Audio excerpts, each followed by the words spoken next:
It's been a long time coming. It would be nice for people to maybe get to know the real me. What do you believe people think when they hear your name, Cher? Cher Lloyd. What's your name? My name's Cher.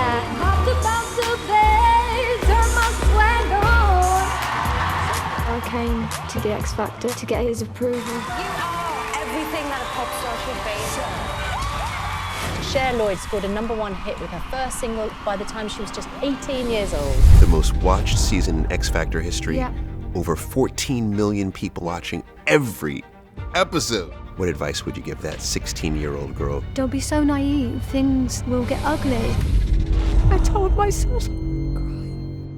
How do you feel you were portrayed? I was the villain that year, and I was only 16 years old. It seems wild. It was cool to hate Cher Lloyd. What's something that you're proud of? I've performed with Taylor Swift. Hold on for a second. Taylor Swift performed with Cher Lloyd. Oh, stop. I could tell you the craziest stories. Like what? I was promoting my album in the US. I was told what I needed to do to make this record take off is to find out where is, and I should go try get with him. My husband was even stood in that office. Your husband was in the room. Yeah. Now that you're back, do you feel as if people love you?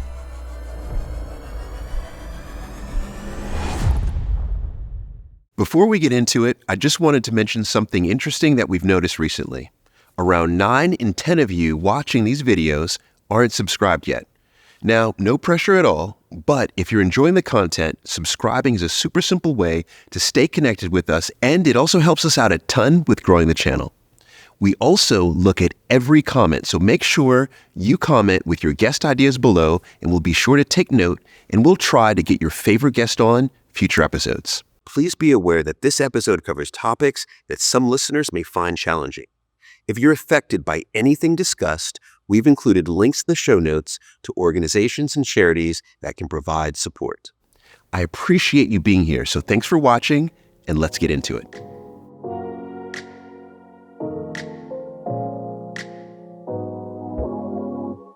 I have not seen you ever do a full-length interview. No. In your entire career. Never. Why not? Just hasn't come up. I think a lot of the time, you know, people might look at like a pop star like me and think that I don't have much more to say. That might be the reason. Well, Often people have like this preconceived idea of who I am. And that might be a memory that they have from many, many years ago, 15 years ago. And I always try and explain to people, like, imagine yourself when you were back at school, back in high school. Do you think you're that person now? no. You're not. I'm not that person anymore. What do you believe is the preconceived notion, or what do you believe that people think when they hear your name, Cher? I don't want to feel that I am almost aggressive. You know, tough, fiery, have an attitude problem. And whenever I meet someone new and they have a conversation with me, the response I always get is, "Oh, you're not at all like I thought you were going to be." And I always think, well, what did you think I was going to be? Mean? So yeah, it's, you know, it'd be nice for people to maybe get to know the real me. Yes. Yeah. Yes. This is the space for it. Yeah. Right. So in order to really get to know you, can we go back to childhood? Yeah. I'm so fascinated about not just where you grew up, but how you grew up. So when you think about your childhood, how would you describe it? My childhood, I'd like to say it was just like any regular childhood. You know, it was me, 3 siblings. I had a mum and a dad. But at times it was troubling.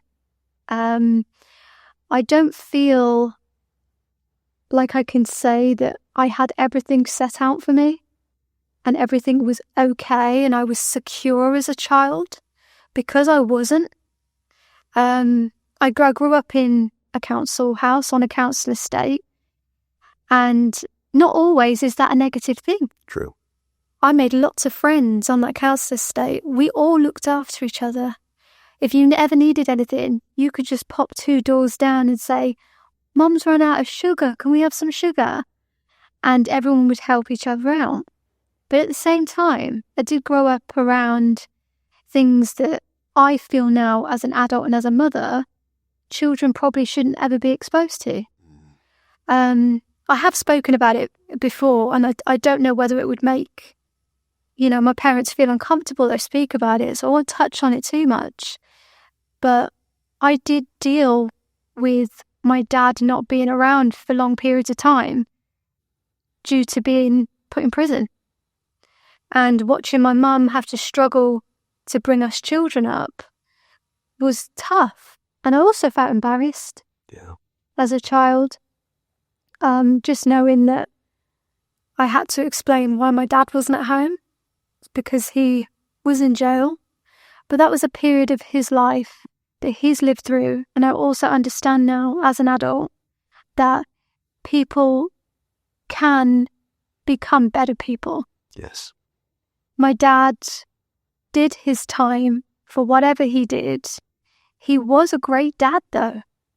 Like, he only ever showed me love and affection, and I hold no grudge at all to my father, and the relationship I have with my parents today, incredible, absolutely incredible. And as grandparents, Yes. How do you believe that any of what was happening shapes you as an adult?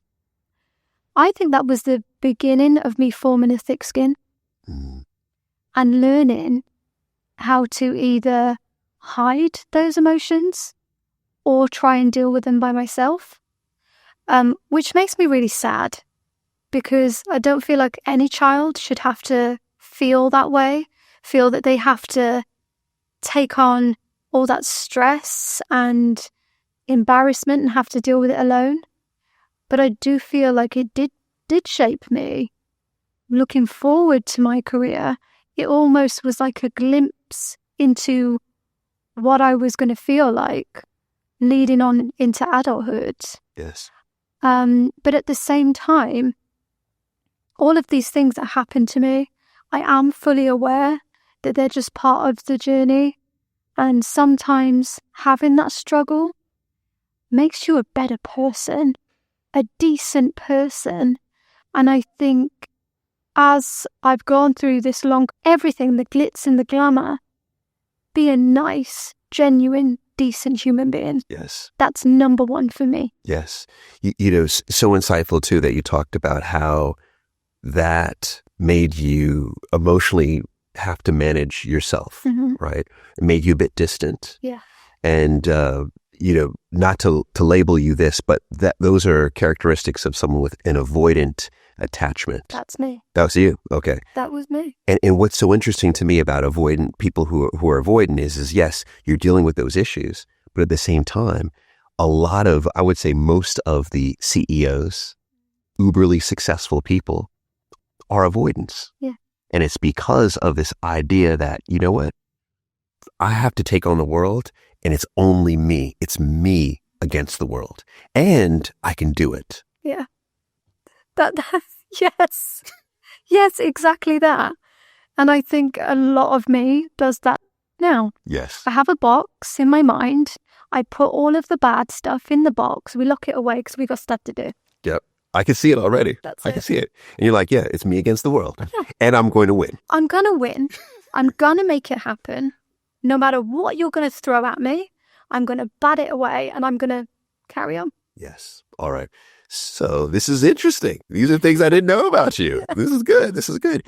Can we talk about you being part of the Roma community? Yeah. This to me is so incredibly interesting because I don't feel as if we have a large percentage of people in the Roma community in the United States. Right. And from my research, I saw, is it Romany? Is that how you pronounce it? Yeah, Romany? that's right. Is one of the largest ethnic communities in Europe.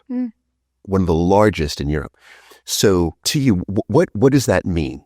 to be a part of that community, and exactly what is that community? Well, so I am what you would say half of a traveller. And my mum is from that community. My dad is not. Now, that in itself is a big thing. That was a massive thing because it's not usual for a traveller or gypsy to marry someone who is not. Yeah. And I'm sorry, just to ask you that too, are those terms, is it politically correct? I don't know now. Yeah. Is it? It is? Okay. Yeah, you can be a gypsy or a traveller. Yeah, that's absolutely correct. Okay. You know, I think growing up as a child, one of the things that we would face was the use of other words, put us down, make us feel like dirt.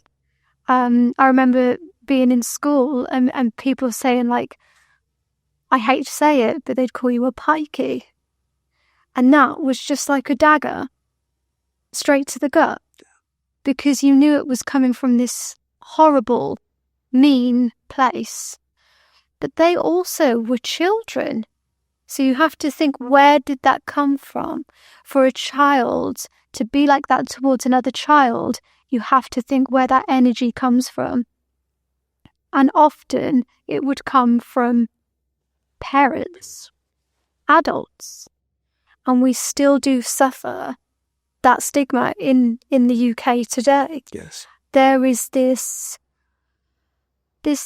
thing still around Roma, travellers, gypsy community, where we are viewed as a whole as not decent people.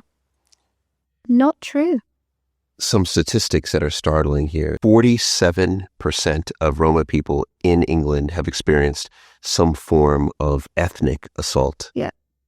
35% of those were physically attacked. Yeah. And in the United Kingdom, 200,000 Romany exist. 200,000. So a massive population. So at what point do you begin to add in ethnicity and race? Yeah. A lot of people don't know this, Yeah, right? But yeah. this is my interpretation, is that race is typically physical characteristics, whereas ethnicity are cultural characteristics. What do you do as a culture? So at what point do you begin to see, wow, as Roma, I am different. And these are the things that I do. Yes, of course. I think a big thing for me in this culture is that we are so strong on family sticking together, no matter what. No matter what. And often in this community, children don't leave. So we tend to stay with our parents, whether that be moving on the same land, or maybe if you've moved to you moved into houses, you move on the same street, you stay close. Interesting. So growing up on that street that I lived on, I had one uncle next door.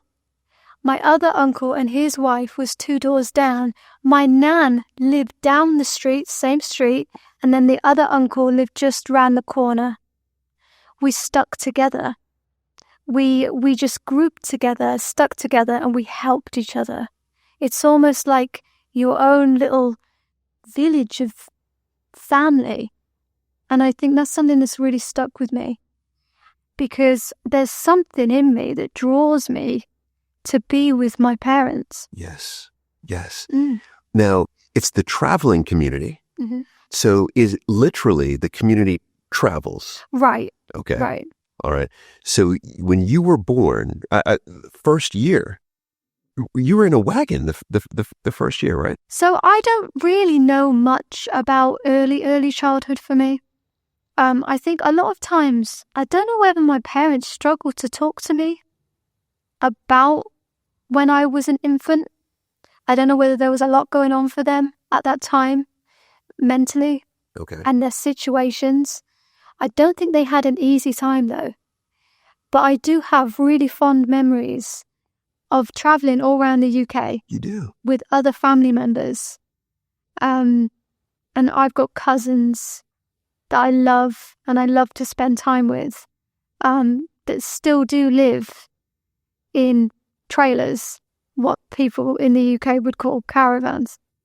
And honestly, if you could meet my family and understand them and their culture and how they live, I think it would change your perspective on Roma or travellers, gypsies. It totally changed your perspective. Unfortunately, I feel like the UK media has done nothing but damage for the community. Okay. I really do. Okay. When you say change the perspective, for me, I'm being introduced. Yes. So I'm brand new. So to me, this sounds cool. Traveling around, what are you talking about? With grandma and everyone. Right. What do you believe the perception is? And how has the media helped to create a negative stigma? So for me, I feel like different TV shows such as My Big Fat Gypsy Wedding, TV shows like that, I think it's impacted negatively. They were reality TV shows, and of course, they're trying to be as shocking as possible. But what I feel people didn't understand is that that was only a small proportion of a community. Okay.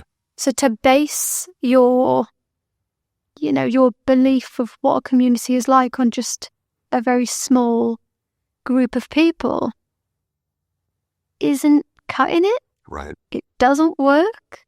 Growing up with family, at what point does becoming a singer enter your mind, especially as a career? So for me, growing up, my family, they've done it to all four of us children. It's constant boosts of support. You're going to be a star. You're going to do big things. Even though my mum and dad had barely anything, we were not well off. Like, things were tough. But both my parents would always say to all four of us children, whatever you want to do, you're going to do it. You're just going to do it. So I already had that sense of, of course I'm going to do it, no matter what. But then on the other hand, I also had grandparents on my dad's side that were supporting me in terms of, oh, you want to take singing lessons? Fine, let's go do some singing lessons. So at like the age of 9, I started going and meeting up with this singing coach who taught me how to sing, but I was singing country. What were you? I wasn't singing pop music, I was singing country.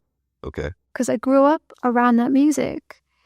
But I think the biggest thing is having that family to spur you on and have that belief. Yes. It just made me want to do it.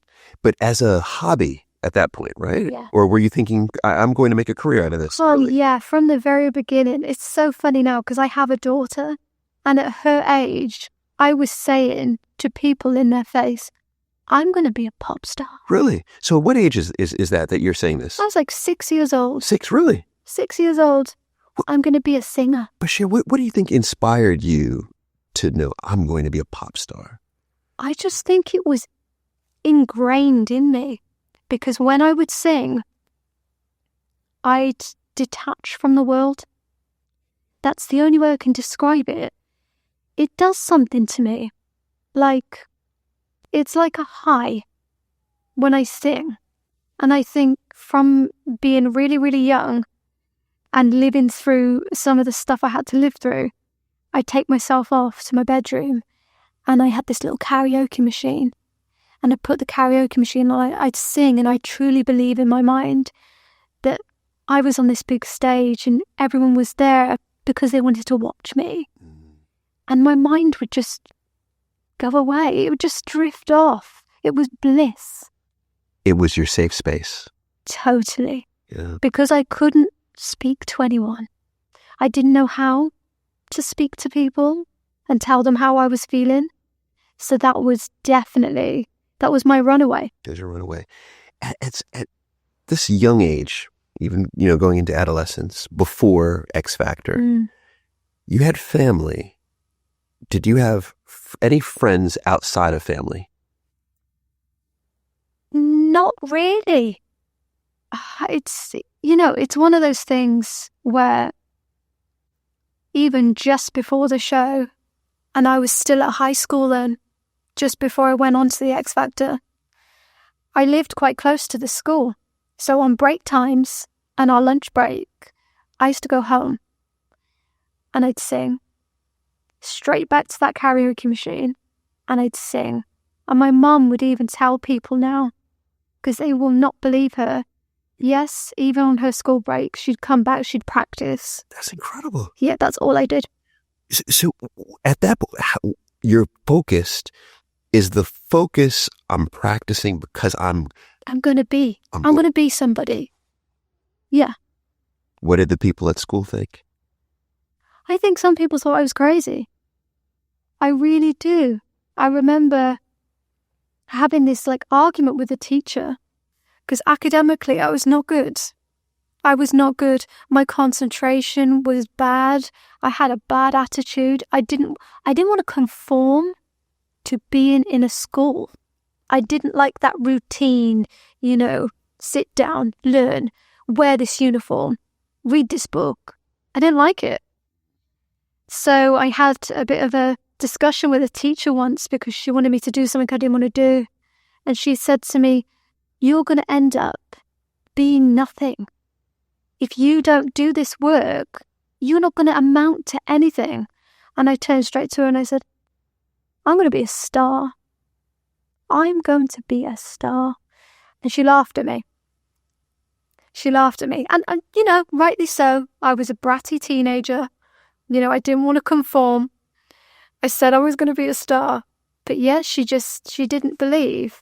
But I knew she didn't believe. But it still did not affect me in the slightest. I just had this goal, this vision in my mind, and nothing was going to stop me. What do you believe, especially reflecting back now? Because this is helpful for so many people who doubt themselves. It feels like at that age, you were what, 14, 15? 15, 16? Yeah. 15, 16. Yeah. So at that age, you had no doubt. An age where we have perhaps even more doubts, right? Yeah. What do you believe it was about you, about the environment, about what you were seeing, breathing, eating, that allowed you to have no doubt that you were going to be this thing over here, which was a pop star? I think because I saw so many other people in my life not get to be somebody. And that's a sad thing to say, because all those people, my family, have such amazing qualities. But I do understand that my mother didn't get to live out her dream. My mum wanted to be a dancer. She didn't get to do it. I'm sure that lots of other people in my extended family had dreams that they wanted to achieve and they didn't get to do it. I think having that in my mind and the environment that I grew up in, I was like, I have to be somebody, because if I don't, then what is this? I don't want this. I had to do it. So you did it. I did it. You did it. I did it. Interview done. You did it. That's it. We're good. Wow. So you did it. Let's begin to talk about how you did it. Yes. Because this is a story. Yeah. From what I understand, you had auditioned for X Factor before I did. You made it. I did. I was 14 years old. I went along to the audition and I'm pretty sure I sang a Dolly Parton song. In hindsight, that wasn't what I should have done. I shouldn't have sang a country song. I didn't want to be a country artist.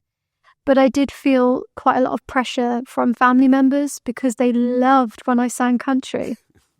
So yeah, I auditioned. I didn't even get through to see the judges. Not even the first round. And there's 3 before you get to see the judges. It just didn't happen for me. But I took that experience, went away, and then when they reopened the auditions for 16 years and over, that's when I went back. All right. So in that time between the first rejection and they open it up for the 16 overs. During that time, you walk away thinking, I'm still going to be a pop star. Yeah. So you're like, you just got it wrong. You got it wrong. I'll be back. I'll be back. Yeah. And I think that's stayed consistently with me. I've been knocked down a lot of times in this career, but I always go, okay, that was tough, but get back up. We carry on. Okay. So you carried on. Now talk to me about what could be one of the most epic auditions ever in X Factor history. How did it happen? Do you know what? I used to sing that Kerry Hilson song over and over again in my bedroom on that same karaoke machine. I loved the song. Like, I loved it. It didn't even cross my mind that people would be so surprised that a girl like me would sing a song like that. So, yeah, I went to that audition. My mum took me on the train. I remember the train was expensive, but she used the last of her money to buy the train ticket. We went to audition and it just felt like every step of it was like, yeah, you're through. And it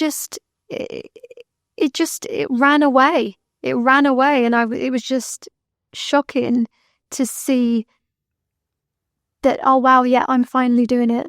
This is the moment. This is the moment everyone's going to know my name. So you believed this was your moment? I knew from the second I got there to that audition, I've got this. Wow. I've got it. I can do it. Wow. Now, you just said no one could believe a girl like me would be singing a song like this. Yeah. A girl like you. What do you think, what was the impression of who you were in a song like this? What was the impression of the song? I was just this small, very small girl, even slimmer than what I am now. Young. Sometimes I did come across quite quiet because I was just assessing all the time. I was trying to assess my environment all the time, so I'd be quiet. Then when I stepped out on that stage singing that song is like a full confidence, 100%, I'm here. That's what that song is. Yes. And as soon as I started singing that song, I had to become that. That's what you do. You become the song. So I think it was surprising to see this little thing walk out on the stage. A girl like me sing that song. Sing that song. Now the song selection, can I say superb? Thank you. Superb song selection. Thank you. Soldier Boy, Turn My Swag On. One of my favorites, can I say? And when I was doing the research, right, because I wasn't in the UK at the time, so I didn't see X Factor that season. But what I understand is it was the most watched season. We're talking about season 7, the most watched season in X Factor history. Yeah. Over 14 million people on average were watching every episode. Yeah.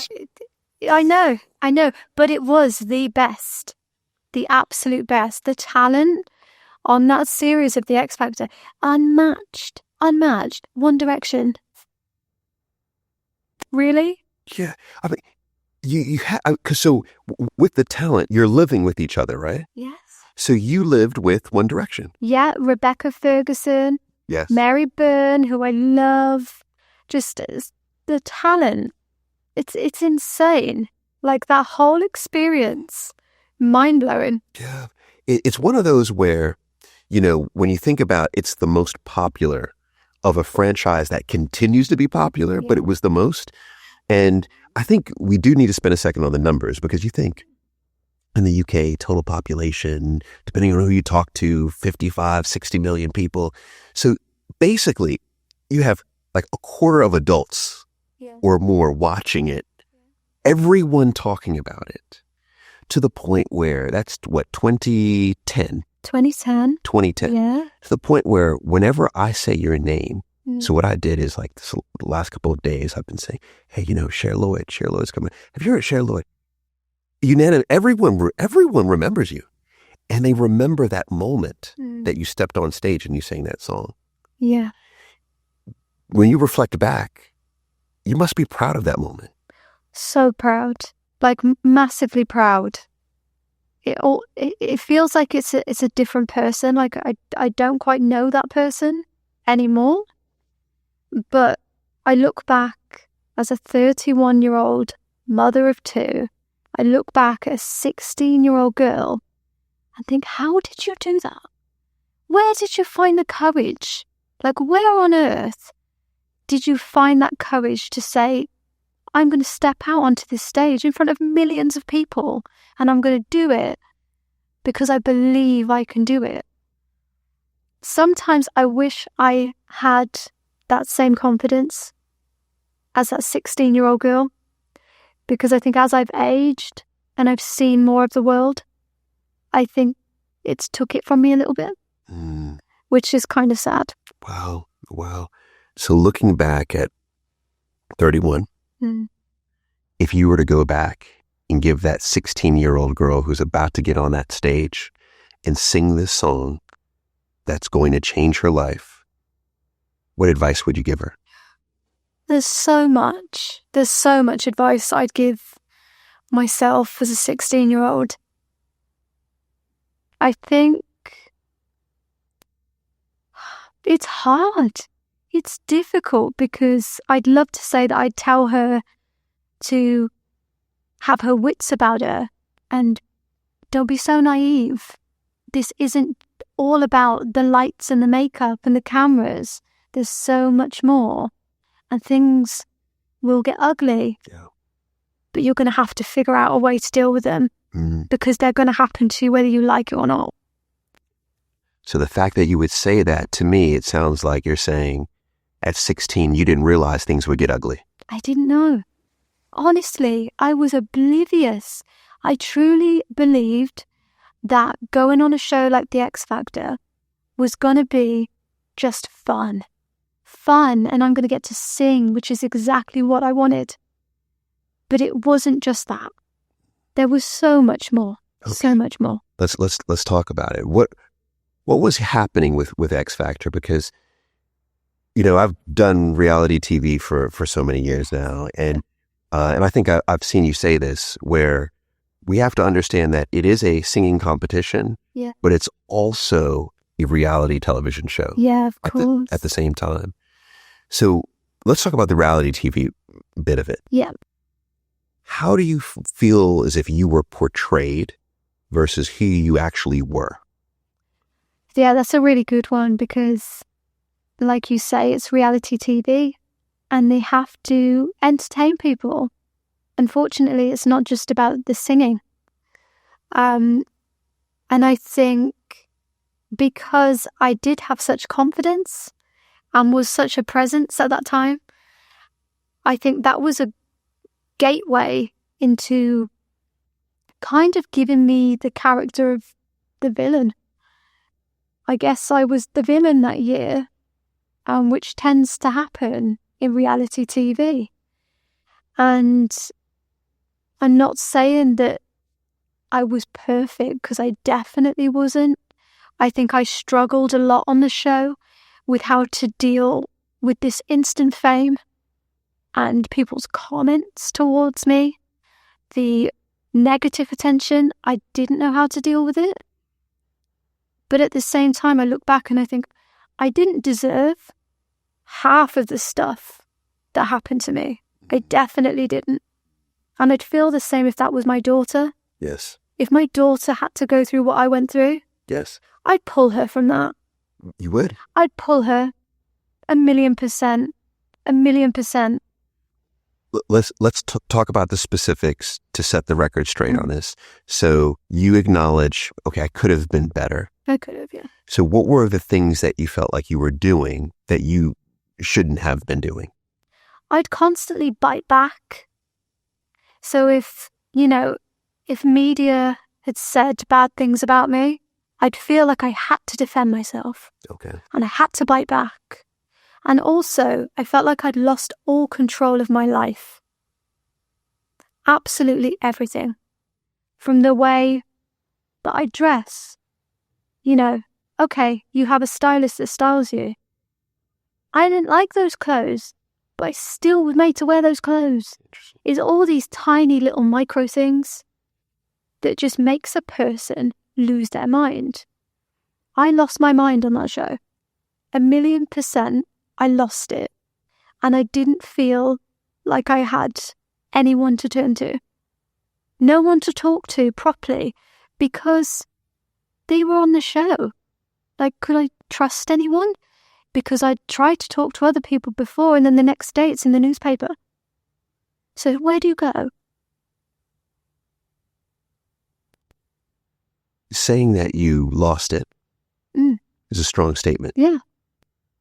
Could you expand on that? I felt like I wasn't... How do I say it without sounding... I felt like I was watching myself from the outside. Okay. And I was watching myself like spiral. I was spiraling. I was angry.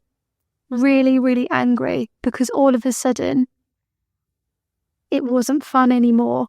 And every time I'd open my phone or I'd see a newspaper, it'd be some vile thing that someone's written about me that isn't true. And there's nothing I can do about it because I couldn't speak up. I couldn't correct any of these things. And then all of a sudden it feels like the country dislikes me. But that wasn't me. That was the character that I was being portrayed as on a reality TV show. Yeah. I see it. I see it. And then on top of that, you have no one to turn to. No, because of course my parents didn't know this industry. If you're not in this industry, you don't know what truly goes on. No. There were just so many different sides to it that I think at that age, I wasn't ready. I definitely wasn't ready. But then again, would I be ready mentally for something like that now? I'm not sure. Yeah. Or is anyone? No, because that's the other thing is I wasn't the only one that went through that.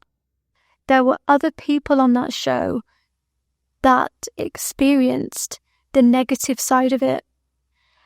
And of course, it's show business.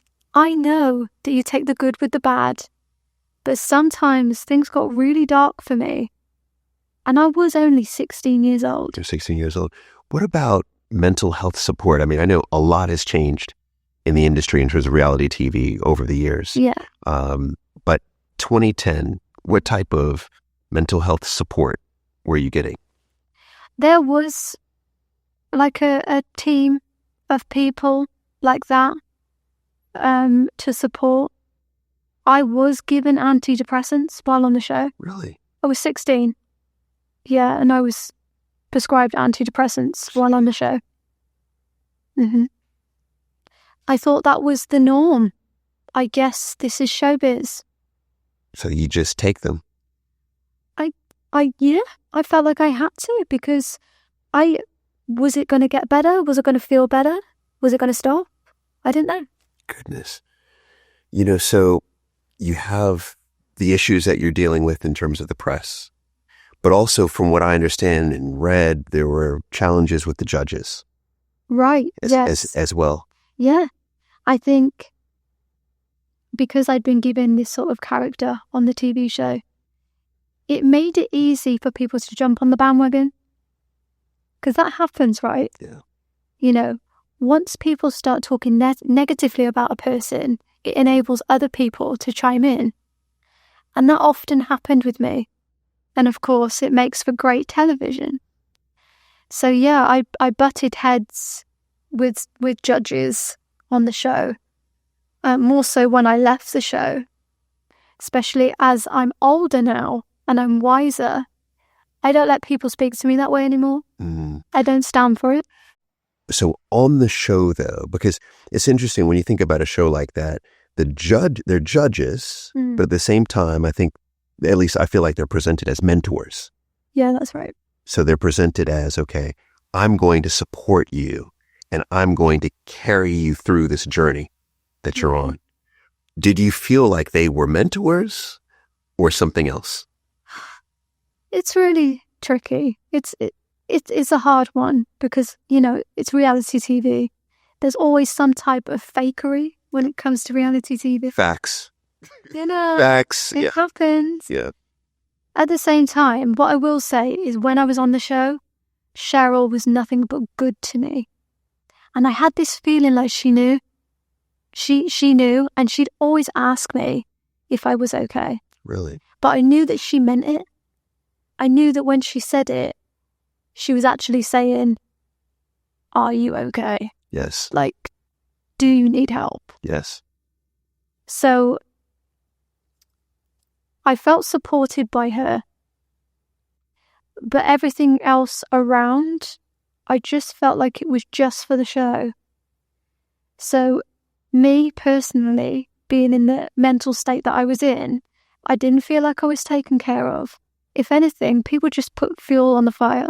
What was the intention, right? Was the intention, okay, it's a show. So it was like, we're going to play up this villain angle. Yeah. Was it to turn you into the actual villain? I mean, what do you think it was? I do not know, but one thing that always blows my mind is that the whole purpose of this show is to sign a record deal, to then go on and make records Yes. for a certain label attached to the X Factor. Yes. Why make someone a villain when you have the potential to grow that artist, to release records, make loads of money and profit from that artist? Why stop them in their tracks when they're just getting started? That blows my mind now. Because I'm like, oh, so for the TV show, I was, depicted as this character. But yet, once I leave this show, you're going to sign me and you want me to carry on releasing music, but you're turning the public against me. Okay. How am I going to do that? And how's that going to benefit you either? Right. That doesn't make any sense. Right. And so that's what you felt. You felt like, okay, the public is against me. Yes, but the problem with me is that I never give up. It doesn't matter if I'm on the ground and I've got nothing left. I never give up. I think it's just ingrained in me, just like to fight. Just fight until until you're beaten. Yeah. That's it. Is that, do you feel like you were fighting with some of the judges in there too? Like the relationship with, as I looked at it, right? It's like the relationship with Simon seems to be, good and solid and, you listen, right? With Cheryl, that was interesting. I didn't realize that in terms of this tight connection. It feels like there's that tight connection from what you're saying. With Louis, we just butted heads. We really did. He didn't get me. And that's fine, because not everyone is going to like me. And I'm cool with that. We all deal with that, don't we? Not everyone is going to connect with you. That's fine. But he just took a disliking to me. But it was strong. And looking back on it, that's kind of weird. Yeah. So do you think it was an actual disliking of you or a disliking of the villain character that they're presenting? Perhaps, but also people like to jump on the bandwagon because, they want to be involved in that narrative. Yeah. And I think he's known for doing that on several occasions, jumping on the bandwagon. Fair. And there was another judge in there. Is it Natalie? Was it? Right, yeah. Yeah. So what was the relationship like with Natalie? So she was there for my first audition. And she's absolutely lovely. Okay. I didn't really get to speak to her. It's reality TV. Sometimes it looks like you have this relationship. They can make it look like you're really collaborating together. But that's just not the case. Wow. Okay. The magic of TV? Magic Magic of TV. Yeah. So what was it like living with some of those artists? I mean, obviously, Liam Payne's been all over the news. Yeah. We saw that you had a very touching post on Instagram. Yeah. What was it like living with him, and especially One Direction, who went on to do, phenomenal things? Yeah. I just want to say, One Direction, having my journey with them, I think really helped me. Honestly, I've never met such caring, lovely guys. And they were young, same as me. But they were all such good people. No ego, decent people who loved to sing as much as I did. And that's one of the biggest things that I'd love to share about Liam. He sung from his heart, and it was a gift. Liam had a gift, and I just think I'll always remember that about him. There was no one quite like him. Wow. Yeah. You know, when I think back to you just saying, you know, I really didn't have anyone to talk to, it sounds like, but you had them. Like, that was pretty much all you had. Yeah. You know, yeah. to lean on. And we did have loads of discussion when it came to things that were happening in the moment. We were very close-knit. It was like this little family. And we had such fun. Like, we'd get into the back of Addison Lee's in taxis, and we'd be like chased by paparazzi. And we all thought it was the funniest thing in the world. We would just be laughing. And then, you know, I remember lots of time Zayn would put on a song on his phone and we'd be singing along to the song. And like, it was almost like we had this like duo going on. And just so many good memories. Yes. Cooking together, listening to music, playing games, like a kid should be having fun. Yes. Those moments, those are the good memories. Those are the good ones. Yeah. So that was almost, they became your family. Yeah. Yeah. Yeah, like a little X Factor family. Yes. Yeah, it was lovely. Yeah, I could see you light up, you know, talking about them. It makes me remember all the good points. Yes. About being on the show. It wasn't all dark. It really wasn't. But getting to be with people my age as well. And I hadn't ever left my small town. And then all of a sudden I'm in London. I've met all of these new, interesting, cool people. And I'm getting to know them.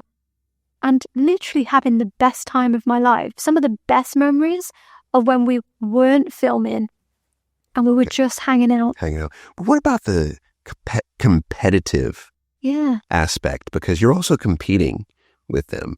But yet it seems like they're family. It wasn't there. Okay. It wasn't there, you know. Like, okay, we'd have the show, the live show, and then it gets to the results part. And quite honestly, we were all upset that one of us was going to go. It was more like that feeling, not like, I really want to get through. We had none of that energy. None of that energy. It was like, I hope so-and-so is going to be okay if they get voted out. Because you just form this friendship. And yeah, the competitive thing, it wasn't really a thing. It wasn't a thing. That's interesting. Not with us. No. Yeah. Yeah, look at that. Look at that. Yeah. I think that's lovely because you needed that. I needed it. And, you know, I hate to think what happens without that. Like, would you have even stayed without having some level of support like that? Yeah. Yeah. It got really dark sometimes. And people would say, did you see what they wrote about you today? And it'd be like the strangest things. Like the strangest. Like, I remember they'd take photos from my social media of before I was on the show. There was one of like me and my sister. And all of a sudden they'd written in the newspaper that me and my sister were in a relationship together. Oh. Like that she wasn't my sister. She was someone I was in a relationship with. Just very, very odd, like plucking things out of nowhere. Once I was making a cup of tea at the ITV studios. Okay. And I'm really expressive when I talk. I talk with my hands. And a researcher asked me a question, and I turned round to her and I had the spoon in my hand. I just stirred the tea, and I turned around, I'm speaking back, and I've got this spoon. The next day, I'm in the paper. They've made it look like I've hurt her with the spoon. Made it look like I burnt this lady with this spoon. I was like, how can I win? How can I? Was anyone else getting the same type of coverage? I'm not sure, you know. Very selfishly, I was just focused on myself. You know, Fair enough, yeah. I was living it. I was focused on trying to avoid the backlash of like, oh, please, not another thing. Yes. I wasn't too focused on anyone else. Yeah. I think maybe Wagner got a few negative things said, but nothing was quite like What you got? the tone. The tone was like, the vibe was off. Yeah. It was really off. Can you believe that 80% of relationships end in heartbreak or dissatisfaction? Do you want to know why? Because of the myths we believe about love. So much of what we've been taught is wrong. Like, true love means never feeling attracted to someone else. Myth. You should never keep secrets from your partner. Myth. And the big one, never go to bed angry. Another myth. That's why I wrote Keep Love, to debunk 21 of the biggest myths and replace them with actionable truths that actually help.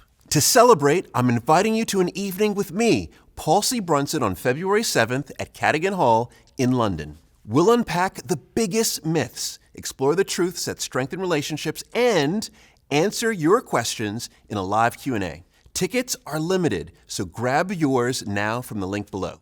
Dating can often feel like a lot of pressure, especially when we're focused on finding the one. But what if we change the narrative with the help of today's show sponsor, Tinder? A great date might lead to you learning a new skill or discovering a hidden gem in your city. You might even meet a new lifelong friend. Sometimes it's just about enjoying the moment and sharing an experience with someone new. Tinder is a place for all types of relationships. Whether you're looking for love, friendship, or simply a great date, it's designed to help you explore every possibility.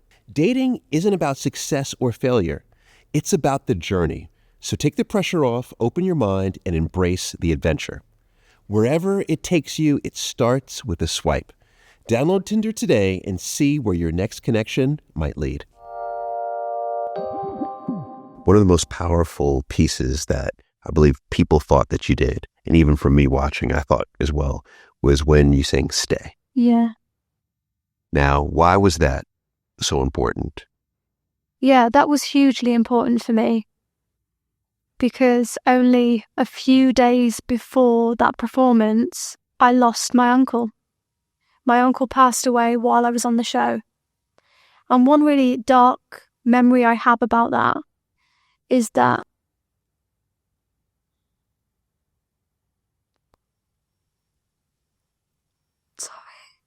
It's fair.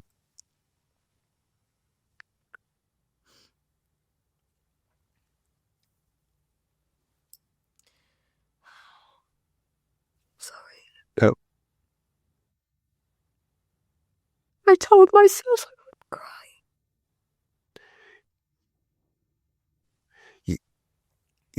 you know what, Cher? You know what? And there are tissues there if you like it. You know what? I think the beauty of a cry is the beauty of a cry is you just releasing the emotion. You know? My biggest problem is that I've always pushed things back. And I say to myself, I'll deal with that another time. But then I never do. Yeah. Until it hits me. And I'm like, Yeah. Where's this come from? I don't normally cry. But you know, going back to why it's so good to release, is that I suspect that you spend your life taking care of everyone around you. I do. Yeah, I definitely do. And today is for us to take care of you. You know? Yeah. and this emotion that you're feeling connected to this song. And I want to talk about what I saw on this, because one is it was beautiful. Thank you. I truly believe you have one of the most just angelic voices that I've heard. Thank you. I love it. I love it. At the very end of that song, I see that you are holding back emotion. Yeah. The camera kind of turns, but you could see it feels like you're letting it go. Yeah. So what was going on for you? So at that time, a couple of days before that performance, one of the researchers came into the house and said to me, "Oh, we're going to take you back home to do some filming of like you at home for the show." And I was excited. Like, I've got to be honest, I was thinking I haven't seen my family in weeks. I'd love to go home and film. So I was put on a train with this researcher. It's a 3-hour train journey. She left me at the station in Malvern. And then when I got off the train, there was no camera crew. And I was like, we're not filming. I don't understand. Then I got off the train and my dad was there. And he said, "I'm really sorry. But he's gone." And I just remember feeling angry that they made me sit on a train. Why did you make me sit on a train for 3 hours and tell me that I was going home to film? To be left at a train station and told that my uncle had died and that it's going to be in the paper in the morning. And I felt really horrible because my uncle's got kids. And if it wasn't for me, then it wouldn't be in the paper tomorrow. And I'm really sorry. I'm sorry that because I chose to do the fame thing, I'm sorry they didn't get their privacy, because that was my fault. And I feel really sorry about that. Yeah. You hold this with you to this day? Yeah, massively. Because those children didn't deserve to have things written about their father in national newspapers just because I decided to be a singer. It's those parts of my job that hurt. Yeah. But Cher, I have to tell you, you didn't write those things. I know. You were 16. Yeah. Those were adults. Yeah. That chose to write about those things. Mm-hmm. And they chose to steal that moment. They chose, that was not you making that choice. No. But I always think to myself, if I hadn't have chose to do this, to put myself forward, maybe it would have been different for people that I love. Maybe they wouldn't have felt hurt watching me go through all of it. But I can't live my life for others. No. I can't. No. You have to live your life considering others, considering everyone that you love. Yeah. But at the same time, you have to live life pursuing your passions and the talents that you were blessed with. Absolutely. I wish I could sing half as good as you. You know what I mean? Actually, just a quarter of it. And you know what's terrible, Cher? Is to me, it seems like when you left X Factor, it just got worse. Yeah. You know, it just exacerbated. At that time, what's next? What immediately happens? Because you're fourth. Yeah. Everyone in the UK knows you. Many people in Europe and the States, etc. So the world is beginning to know Cher Lloyd. What do you do next? So I got signed to Psycho. Okay. And that was a deal that was probably written in from the get-go that Psycho then had the first choice of taking you on as an artist. So therefore, straight off the back of the show, signed to Psycho. I then go and I write a record. And I write this album. And to be honest, a lot of it is a blur for me. I don't know why my mind does that, but I tend to lose my memories a lot. Okay. Which is strange. It's probably to do with all the trauma of, having children and this career that's just been... Yes. Some of my memory is not good. But yeah, leave the show. I go and record this record, and then we release the first single, Swagger Jagger. Swagger Jagger. Oh boy. Wow. Oh boy. Wow. Oh boy. Yeah. Yeah. Yeah. What a song. What do you have to say about Swagger Jagger? Can we talk about the pros and cons Yes, of please. Swagger Jagger? Please. Where do you want to go first? Pros or cons? The pros. The pros. Okay. One of the top selling songs, can we say, UK, charts in the US. Yeah. Okay. So this is a global hit. Right. Okay. Positive. Positive. Represents the tone and the vibe of the moment. Yeah. You captured that, Cher. Yeah. You wrote that? Yep. Co-wrote it. Yep. You co-wrote it? Yeah. Come on now. The voice on it? Yeah. How do you feel about it? Remember, these are pros. I mustn't laugh because, of course, this is my song and it's part of my journey.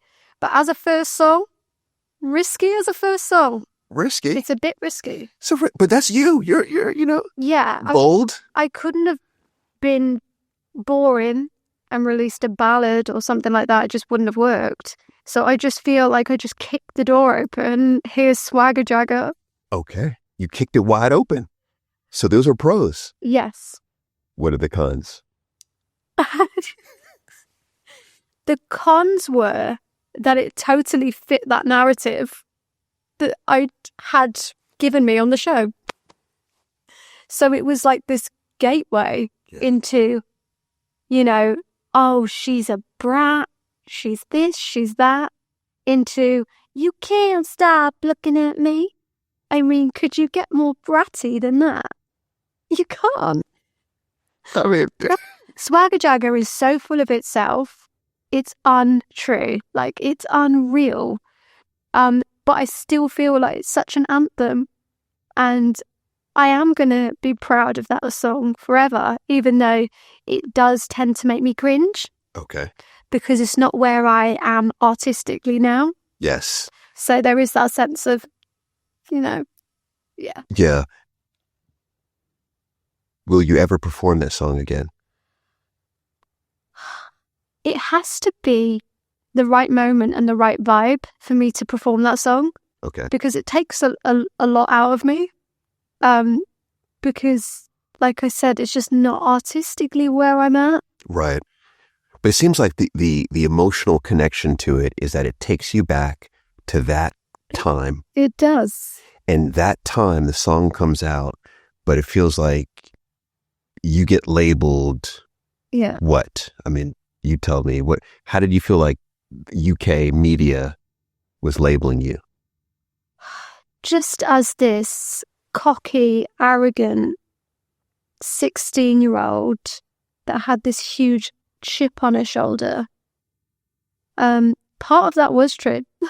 Okay. It was. And be accountable for my behavior. Yes. Because a lot of the time, I did have this grudge for the way that I'd been treated, and I wanted almost people to move, get out my way while I chase my dream. Because you're being mean to me, and it's getting in my way. But I also was struggling with identity at that time, being 16 years old. I hadn't seen enough of the world. I hadn't had any life experience. True. If I was to meet a 16-year-old now as a 31-year-old, I'd probably be like, oh, God, they're naive, aren't they? oh, look how young they are. They've not got a clue what the world's like. Right. But they think they do. Of course. And you have fame and you have popularity as well. Yeah. Because even though there's a lot of negative attention around you, Yeah. let's face it, there were more people who loved you. Thank you. Thank you for saying that. Yeah. Because a lot of time I do feel like when my name comes up, that negative seems to be one of the first things. Yeah. It's like, oh, Cher Lloyd. Oh, yeah. People hated her. Sometimes people don't even know the reason why. I think it was a trend. It was cool. It was cool. It was cool to hate Cher Lloyd. It was cool. It's like, but if we can even spend a moment on that, Yeah. you know, and even thinking about being a woman Yeah. in the music industry, it's tough, especially then, right? And I say especially then because it's tough now. I think, you know, we often hear people say, oh, you know, women are on the rise, like women. Yes, but we still live in a patriarchy. Yeah. And you think 2010, I you know, during doing research for this, I went back and I looked at interviews, many of the questions that you got. It's like you would never have received those questions if you were a man. I wish I had a list of the things they used to ask me, because they'd just be insane. Yeah, I mean, what are some of them that you were asked that you know would never be asked today? They used to ask me the most horrible questions. Yeah. I never felt like it was about my talent. Yeah. Well, I tell you, from my observation, some of the questions that I saw that you would get, a lot was about you dating. Always. Yes. Always. So it wasn't, you know, what's the next album? What's the next song? Are you touring? It is, well, who are you with? Who you with? Who you seeing? Yes. You know, we saw you pictured with this person. Are you guys hooking up? I didn't care about men or boys at that time. I did not care about men at all. I was there to be a star, to have an opportunity to share my voice. And yeah, it was always questions like that towards the girls. The girls, yes. And it felt like there was this emphasis for the girls to be sexualized.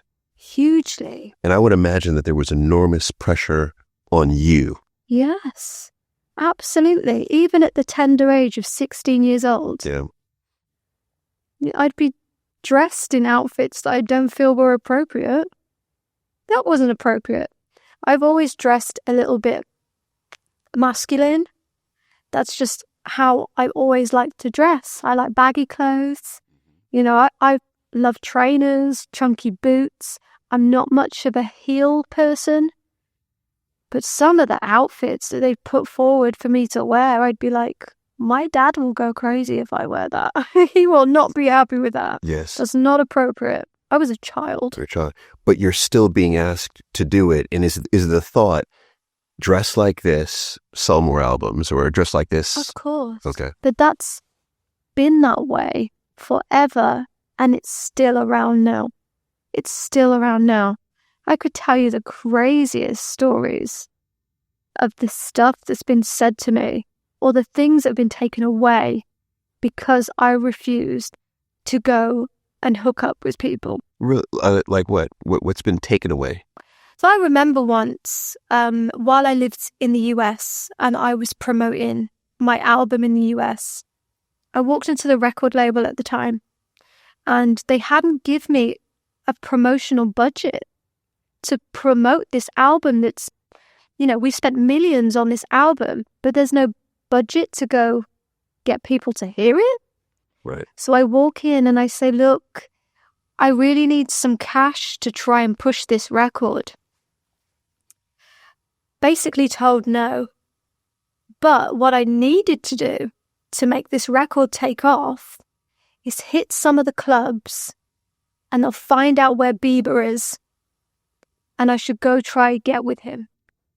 With Justin Bieber? Yes. Now this is going back years ago. Yeah. Years ago.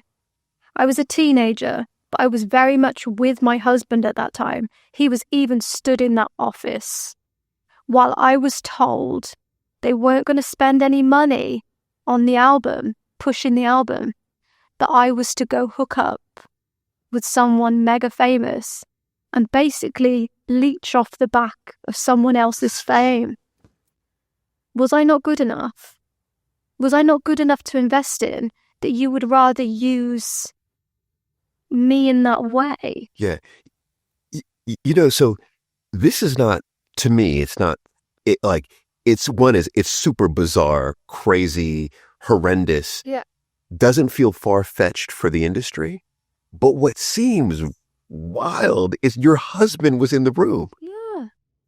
They didn't care. In fact, I remember me and Craig were about to get married, and I was told by people on my team, do not let the label know, because they will do anything to stop this marriage. Because the way that they thought about me getting married is that once I'm married, I'm off the market. Okay. I hate that. I hate that because I'm not a singer because I want to sleep around. Right. And I want to be in different celebrity relationships. I met a guy when I was 17 and I'm married to him now, have been for the last 11 years. I had no intention of leeching onto male singers, to try and gain a career. I'm not interested. Yeah, wow. The fact that I didn't even realize that they would be so direct about it. I thought they would just maybe set it up, but they were saying, go do that. Is the idea, we just need to get this photo of the two of you, or do you believe that they wanted something else? They wanted you to do something else? Well, it's that typical major label vibe. I might get in trouble for saying this, but it's always easier to get the artist to do the work and, that way than actually put money forward to push an album the right way. All right. So not to put words in your mouth, but what I'm reading, it's easier for you to go have relationships. Of course. All types of relationships, whatever that may be. Yeah. And then that story becomes so, Yeah. And that was the sentiment. That was it. That was the theory Yeah. behind getting me to go and do that. Interesting. So being in the industry, so this is good. I feel like we're getting a peek into the industry. What happens? It sounds like you're saying this is happening, and it happens over and over again. Yeah, of course. I've gone into labels where they've told me that my skirt's not short enough. As a teenager, literally a teenager, you need to show a little more skin. What do you mean, show a bit more skin? Right. That's gross. I'm not selling. Right. I'm selling music, and I'm a human being. That feels gross. Yes. Like I said to you before, when I think about having daughters, if anyone ever suggested that to one of my girls. Yeah, you'd go off. No way. You'd go off. Yeah. So you just mentioned that you were in the U.S., really moved there. Yeah. Why the U.S.? So what happened is I was over in the U.S. writing for an album, and I met some incredible people while I was there, mainly in Los Angeles. I met a lot of really talented producers and songwriters, and it just kept opening doors for me. That's it. It happened organically. We released a song called Want You Back, which we'd already released here in the UK. It did okay, but didn't move much, But we released it in the US, and it just took off. Interesting. Yeah. I also didn't realize it wasn't methodical. This whole time I thought that you had calculated this. It was like, we're going to build up here and then go. No, it was just. No, it just happened very naturally. I can't say that there was ever any pressure on me to try and break the US. no one had had that conversation with me. Okay. It just happened, but it happened at the perfect time for me as a person. I needed a break. I needed a sign to tell me that you can do this. This is what all this hard work has been for. The US market did give me peace. It did? That was my peace. Wow. Yeah. So you go to the US? Yeah. And you do well in the US? Yeah. So how would you describe doing well? I mean, for you, like, because as an artist, I think it's different from, so my background is finance. I'm like, okay, how much money did you make in the US? But I'm not asking you that, but it's like, because you did do well. So how do you consider what you did there to be, it was good? It was the energy. The energy felt different. All of a sudden, everyone wanted me to do well. It was that feeling of, we're rooting for you from the US. Okay. And although I felt a lot of that here in the UK, at times people really like, oh, we really like you, we want you to do well. But I'd never quite felt it on the level that I did while I was in the US. Just cheerleaders, total cheerleaders, just like, oh, we've got this British girl here and she's taken off and we love her, we support. That feeling of truly being like respected as well. I loved it. I loved every second of it. Best years of my life. Really? Yeah. So energy is good. Yeah. You're touring, you're writing new music, collaborating with different artists, living in Hollywood at the time. Yeah, yeah. Okay. What was it like living in Hollywood? Is it as wild as people say it is? I didn't belong there. I didn't. I felt alien living in Hollywood. I'm going to be truthful. I did. I grew up on a council estate. Like, we'd smash through people's windows with footballs accidentally, you know? And then I'm walking out on the streets of Hollywood to palm trees and everything is pristine. Yes. It's a different life. But I also used to feel guilt. I felt a lot of guilt because that's not where I'm from. Like, my family don't live like that. So it'd make me feel guilty. Why? I don't know. It's a strange thing that I've always had since I've had a career and this life. Of course I feel blessed, but I also sometimes feel like other people don't get this and I feel guilty. Do you feel as if you were worthy?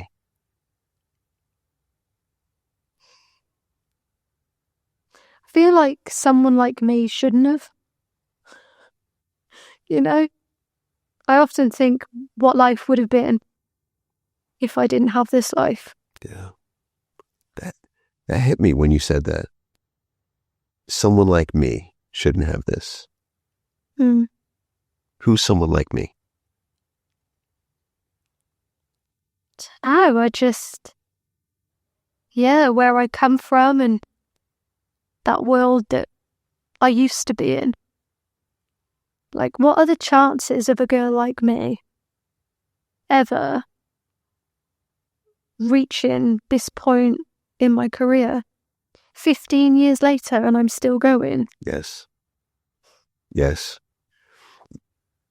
You're in Hollywood, feeling guilty that you're in Hollywood, feeling alien, but yet it's the best time of your life. Yeah. That's really interesting to think about.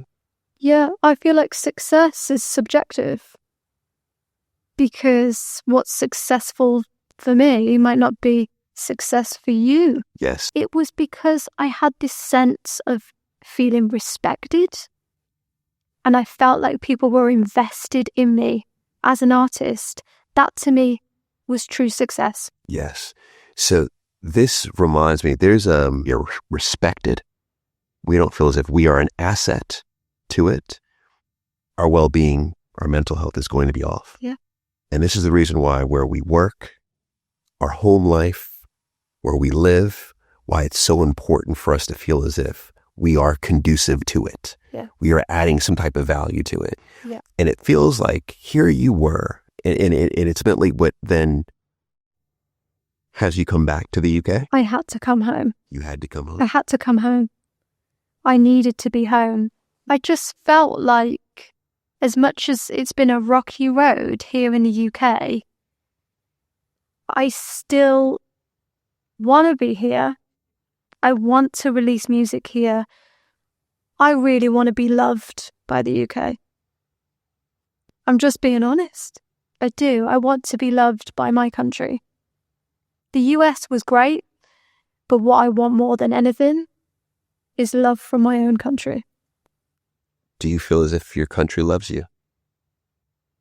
Do you know what? I feel like things have turned for me, and they're starting to turn because I feel like people are now just starting to get to know me, Yes. which has felt so good. Like, it's refreshing for me to be able to have the ability to reintroduce myself, Yes. because it's been so long since anyone's really heard of me. And it feels good. No one's controlling the narrative. I'm just me. And you're back. Yep. You're back. So now that you're back, what's the plan professionally? Yep. So for me, professionally, I feel like I've been held back from even being able to release music. Often people think that there is no music and I need to go and write music. I've got a computer full of records. Do you? I've probably got about 50 songs Okay. that are like ready. They could be released tomorrow. But being on a major label was very restrictive for me. Having to go through that process of getting approval from multiple people, and they have to figure out their budget and their PR and this and that. We live in times now where you could just drop a record. You could do that. You could. Nothing's stopping you. Nothing.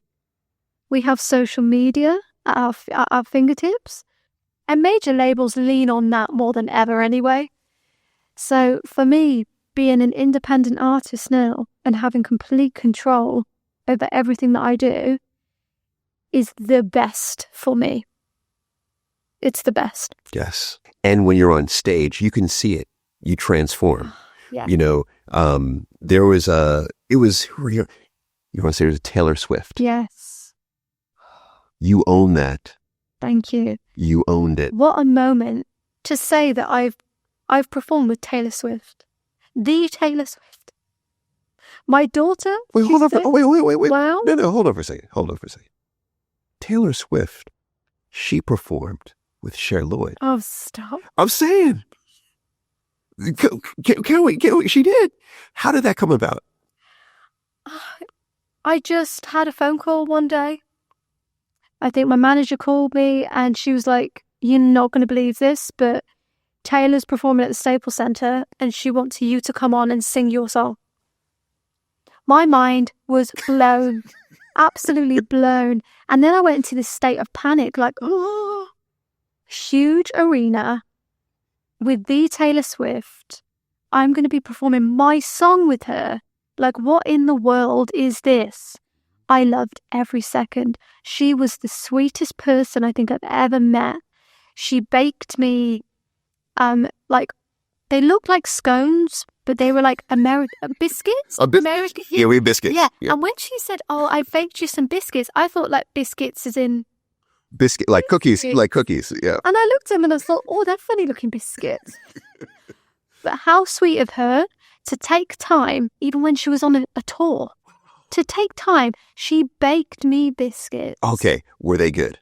They were. They were good. They were, because I thought it was going to be like a traditional like cookie, and it wasn't. But they were lovely, and she was just so welcoming. Again, just undeniable. A star. A star. Yeah, incredible story. And you know why she took that time? Because she was baking those biscuits for Cher Lloyd. It's incredible. Yeah, because of you. Yeah. I mean, it's important, I think, to stop and love on yourself and appreciate, who you are, what you've gone through. We have to give ourselves license for this. Yeah. And what I can see already is that you don't give yourself license to stop and say, wow, look at this. Look at what I've done. Look at where I am. Look at what I am doing for myself, for my family, for my community. I think it's healthy to stop and love on yourself. Yeah. I've just never been good at that. I really haven't. I never feel or know if it's good enough. Never had that sense of feeling like I am good enough. It's just never come to me. It's never come to you. No. Despite all that you've done. Everything that I've done, I self-sabotage. What's something that you're proud of? It could be the most simple thing that you did yesterday. It could be something monumental. What's something that you're proud of? I'm a great mum. I know I'm a good mum because my kids tell me I'm a good mum. I know it. And that's the one thing that I can just say like that. And I think it's because I'm fiercely protective of my children. Mm-hmm. And, when you become a parent, you have this huge responsibility, right? Taking care of these children. You don't quite realize what fire it ignites in you to love and nurture. Yes. And be someone's everything. Yes. I am my children's world. Yes. So I give them the world. Yes. I have to.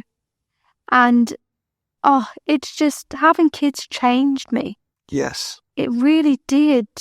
It made me such a better person. Is it happy? I'd say happy. It's happy. It's happiness. It's happiness. I found happiness in my children, yeah. You found happiness in your children. Yeah. So to revel in that is to tap into the emotion and say, I'm a proud mom, and that makes me happy. Mm. And just to spend a moment saying, and I feel happy about that, right? Yeah. To tap into what the emotion is. It's so important for us to name the things. And I think that little exercise helps. Yeah. Because then you can say, I'm happy. So I'm already going to give you an exercise. Every day, I want you to identify 3 things that you're proud of. Okay. And it could be something in the moment. Right before we started this, you did something that I loved. And I was like, yeah, she's a great mama. You know what you did? You said, he better be picking up the kids right now. It's me. I'm always look at my phone, check the time. What's going on? Where are my kids? Yep. All right. So you're proud of that, Yeah. right? So identify 3 things every day, 3 things. And you know what that is? It's a gratitude exercise. And when you give yourself more gratitude, that's you loving on yourself. You have to give yourself more gratitude. I can see that. You do. Yeah. You deserve it. You deserve it. Let's talk about, we've already kind of gone there. We kind of flirted with your husband. Yeah. Flirted with the topic of your husband. Yeah. So you said 17, you were married. So Or 17. I was 17 when I met Craig. Met Craig at 17. Yeah. Married at 20. 20. I know everyone's like, wow, Yeah. that's young. Yeah. Pop star. Yeah. Right? People are out here trying to get you to connect with Bieber. Yeah. What was it about Craig? Confidence. He had such confidence, but no arrogance. And that's what, there was just something about him. I couldn't put my finger on it because I'd met so many different people, especially just coming off of a show. Everybody wants to connect with you. Yes. But I was in London and I was getting my hair done in a hair salon. And he worked there. And I remember locking eyes with him and thinking, he looks so cheeky. It's just this sort of rugged looking guy, chill, but really cheeky. and he flirted a bit. And I thought, I like him. I like him, really down to earth. He had a thick Essex accent. Just something about him. Yeah. And so what did you do? What's funny about this is I left my phone number at the front desk for him because he'd already left. And it just so happened that he had also left his number at the front desk for me. Perfect match. Perfect. He felt the same way. So then we did, the regular thing of like messaging each other. At the time it was BlackBerry Messenger, and we BlackBerry Messenger each other for weeks until I was like, I have to meet this guy. And we met. We had the most amazing conversations. Like, I felt like he didn't judge me. He never judged me. And I don't feel like he cared for the fame side. I really don't. He's always been like that. He just wanted to know me on a deeper level. And that's why I wanted to carry on seeing him. Because he was unfazed by it. He really was. He was? Yeah. You're married at 20. 20, yeah. Did you feel as if that was young, or age played no part at all? No part at all. I knew that I wanted to be with him. And what's been consistent throughout our relationship is that we never give up on each other. No matter what comes to our door, what situation we have to deal with, we are a team, but we do not give up. Mm. And it's been like that since the day we got together. Wow. How old was he when you were married? He was 23. 23. So only 3 years. So he's young, He's young. As well. Yeah. How did he manage, and even continue to manage, the attention that you were getting, especially requests like, I know, date this other guy. Yeah. There was a series on YouTube that I was watching where there were lots of press. Like, I think you were in New York. And what I distinctly remember is he was holding your hand. You were walking in and out of buildings, right? And many people were stopping you. A lot of men were stopping you. Yeah. And they would Craig was holding your hand, but they would just kind of grab you to take the photo. Yeah. And he would just stand to the side. Yeah. But he's watching, but he would stand to the side respectfully. Yeah. How do you, how does he manage all of this? And I feel like that's a special person to be able to do that. 1,000,000%. And that really does sum him up, is that he does step to the side to let me shine. And I've always respected that about him, is that he understands with my career, this is how it is. I'm often not going to feel present for you all of the time, because my job means that other people need me. They want me. And he's always been so good with stepping to the side and letting me be a star, which not too many people would be okay with that. But he has that confidence.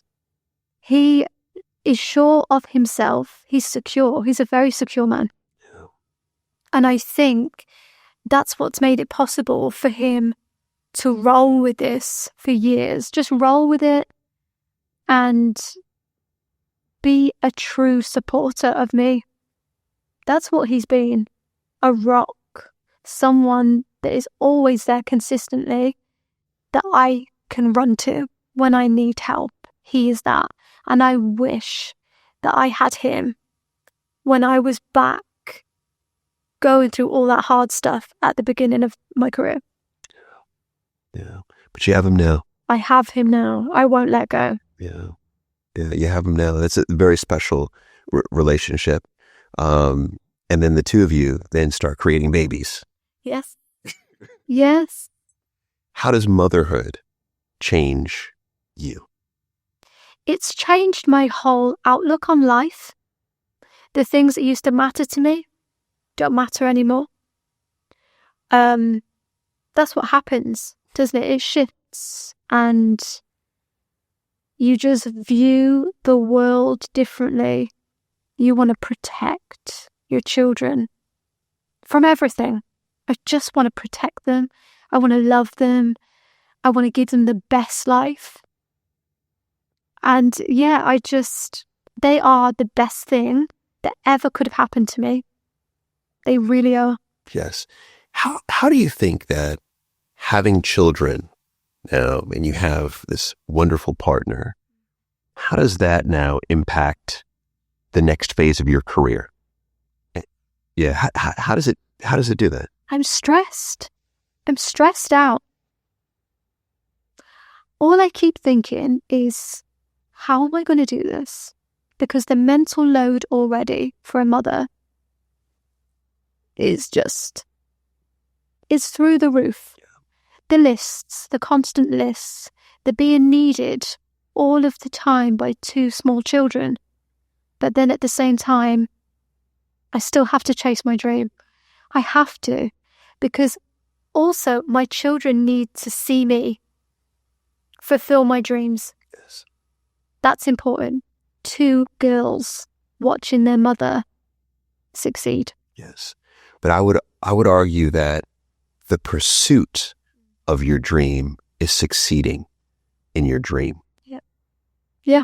It's not the destination. No. It's the journey. It is. And just those 2 little girls watching their mom on the journey, that's the win. That's the win. That truly is. And the fact that if you would have asked me this question a year ago when I had a newborn, I would have said, I can't do it. I can't do any of this anymore. I just need to be at home with my children. I was mentally not in a good place.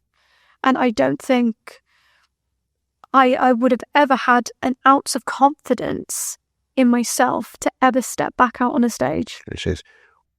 What was it about a year ago that put you in that space? So after I had my youngest daughter, Eliza,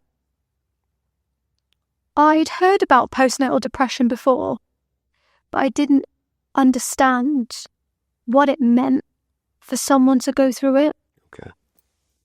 So what I first started experiencing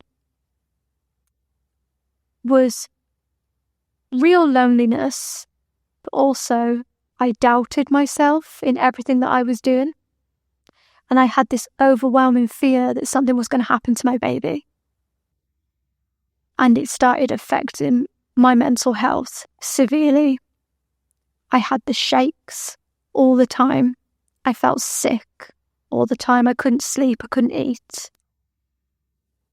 It was the worst time of my life when it was supposed to be the happiness. I can't believe I made it through that time. It was awful. I even had situations where I'd be walking down the street with my baby in the pram, and I had visions of cars driving into her. They came out of nowhere. Postnatal depression shook me to my core. And to be honest, it's made me feel like I can't imagine having more children. Wow. I can't go through that again. Good. Awful. This is something that is not talked about enough. No.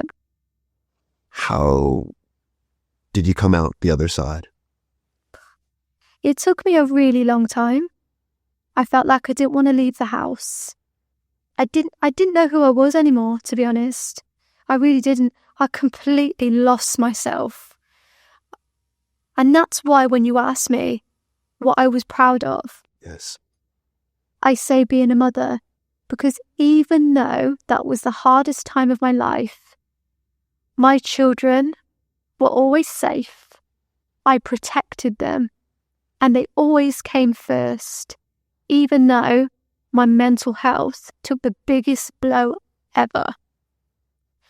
And I think the only way out of it was one time I needed time. I put too much pressure on myself after I had my baby. The pressure to bounce back which I think is ridiculous. Women do not need to bounce back after pregnancy. That should not be a thing. And I hate that that's pushed onto women. What I feel new mothers need to do is to give themselves a break. Take time for you. And I wish someone could have told me that it was going to be all right, and that being a mother is hard. It's really hard, but there is a light at the end of the tunnel. And whether that be picking up the phone and calling your GP, call your GP, tell them that you need help, and they will help you. I did it. They helped me. And now I'm in such a better mental state. Yeah. You know, what you just said is profound, because we have to remember, especially in traumatic experiences, we feel like we're alone. Totally. In it. We have to understand that we are never alone, and help is a call away. It is. It is a message away. It is expressing to your loved ones, I don't feel okay. Yeah. That is the beginning of you saving your life. It really is. It really is. Because when I was in the middle of feeling these thoughts, I didn't know what was real and what was not. And it was scary. I wanted to protect my children so badly. I thought that bad things were going to happen to my kids. There's no worse feeling than that. Right. Ever. Never. And I just want to say, like, if there's other people who feel like this and something doesn't feel right, it's not sitting right, you have to call, you have to tell someone. You have to. You have to, yeah. Thank you. I mean, thank you for sharing that, because postnatal depression does not get enough dialogue, but in particular, that so many women go through this. Yeah. Right. And so therefore you are not alone. Yeah. You know, thinking about relationships, right? We've talked about, you know, you're a phenomenal mom, yeah. Right? You have a phenomenal husband, but I have a feeling you're a phenomenal wife as well. Thank you. Okay. So we have all of those things. There's another relationship, and this is the relationship that I'm disturbed about. Okay. This is your relationship with social media. Cher, we need more of you. We need more of you. This is my issue. We want more of you. I know you do. Yes. I know. Where are you with social? I'm actually really glad that you brought this up. Okay. Because this is something I do need help with. Okay. I really do. Okay. Now, I would love to share more of myself, but I'm afraid. I'm scared. I'm scared of what people are going to say, what I'm going to read, the response. Do I want to put myself back in the position that 16-year-old me was in? Yeah. I'm afraid. And I'm taking baby steps. And even today, I started filming just on my phone. Although I'm going to film some stuff. I'm going to try and put an edit together, and I'm going to post it. But I can't tell you if I'm going to be brave enough to post it, because I'm afraid. Yeah. You know what's so, I think, sad is that you have so much to share. Mm. But at the tender age of 16, you were traumatized. Yeah. And you were traumatized in a way that very few people will ever feel. Yeah. Because it's one thing to have negative pieces written about you, but it's another for that to have happened in 2010. Yeah. It's another for that to have happened in 2010 and be a woman. Absolutely. It's another for that to be 2010, a woman. You were in an incredibly difficult situation that many people, from my opinion, took advantage of. Yeah. Okay. So that's trauma. But we know that we can heal through trauma. And there are certain steps that we can take. I think that exercise that I gave you around gratitude and being proud, I think that helps quite a bit around helping to fight against self-doubt. Right. So that's one way that will help you. Yeah. Another is by doing more of this, Yeah. allowing people to see you for who you are. Yeah. You know, in this, you have been eloquent. You have been insightful. It feels like there's an empowerment message Absolutely. in there. There really is. The new song that I wrote, Head Down, that is an empowerment anthem for me. I was able to just let out everything I feel. There's a lyric in the song where I say, they said that I'd amount to nothing if I don't show a little something. I guess that everybody does it. Like, what? Yes. What on earth? I didn't do that. I didn't, do things that I didn't feel comfortable with, but I'm still here 15 years later. That's right. I didn't need to do that. You did. Didn't. You didn't. And you're now opening a whole new chapter of your life. Yeah. A whole new chapter. I'm so excited. Like, I finally feel like I'm in the best headspace I've been in for years. I feel happiness. Yes. Happiness. So anything more from now, wow. Yeah. It's like you have the whole cake, Yeah. and now you're just putting icing all over it. That's it. That's it. It's time to decorate the cake. Yes. Yes. And I think you're going to decorate it beautifully. Thank you. Yes. So then I have one final question for you. Yeah. This is the question that everyone gets. It's my favorite question, actually. It's all the way at the end. But if you think back to all the conversations that you've had throughout your life, Yeah. many, many, many, what was the most memorable conversation? Who was it with, and what did you learn? I'd say that the most memorable conversation I've had was a childhood conversation that I had with my nan. And this was just around the time that, I was taking off on the show. And she sat me down and she said to me, your life is going to change. Everything's going to change. And she told me how much she loved me. And I just remember sitting there and thinking,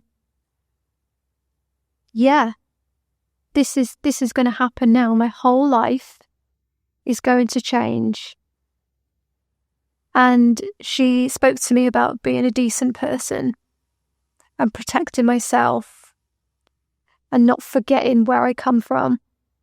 And that's always sat with me too, is to not forget where I came from. But I mean, there's been so many conversations with people. So many. Yeah.